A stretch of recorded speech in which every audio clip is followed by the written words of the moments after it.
Ito ang isang customary attitude of children of God.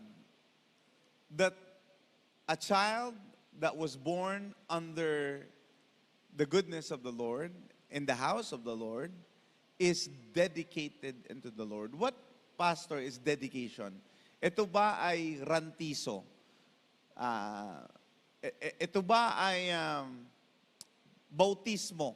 A lot of kids are being brought to the church. Sino sa inyo nabinyagan? Yung hindi nabinyagan, magsabi ng amen. Yung nabinyagan, magsabi ng praise the Lord. Praise the Lord. Mga nabinyagan. Sa Catholic Church, we have binyag, mga kapatid. Pero ito ay hindi bautismo. Hindi ito bautismo. Ito ay pagdededicate. Ang ating ginagawa ay iniaalay natin ang batang ito sa Panginoon sa kapamahalaan ng Diyos. Na ibig sabihin, ang paglaki, ang pag-unlad, ang pag-iingat ng Panginoon, ang buhay ng bata ay ibinibigay sa kapamahalaan ng Diyos. Iyon po ang dedication. That the life of a person is dedicated to the work of God.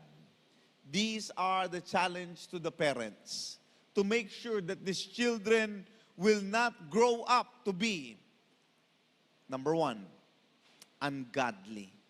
We are living in a generation of ungodliness. Ngayon, ang mga bata, masasama na.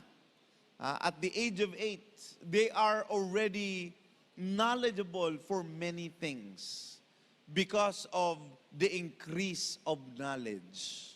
Pero maganda, itong mga bata na ito, maliit pa lamang, ay pinapalaki sa pagtuturo ng salita ng Diyos. At sa pagkakaunawa at sa takot ng Diyos. The Bible says, fear the Lord, the fear of the Lord is the beginning of wisdom. Ang mga bata, ang mga tao na kumikilala at marunong matakot sa Panginoon ay simula ng kaalaman. Pag walang kinakatakutan ang bata, maaring hindi niya respetuhin ang kanyang magulang o kung sino man. Ngunit kung siya ay nakakakilala sa Panginoon habang bata, siya ay marunong kumilala na ang Diyos ang nakakakita sa kanya, ang Diyos ang nag-iingat sa kanya,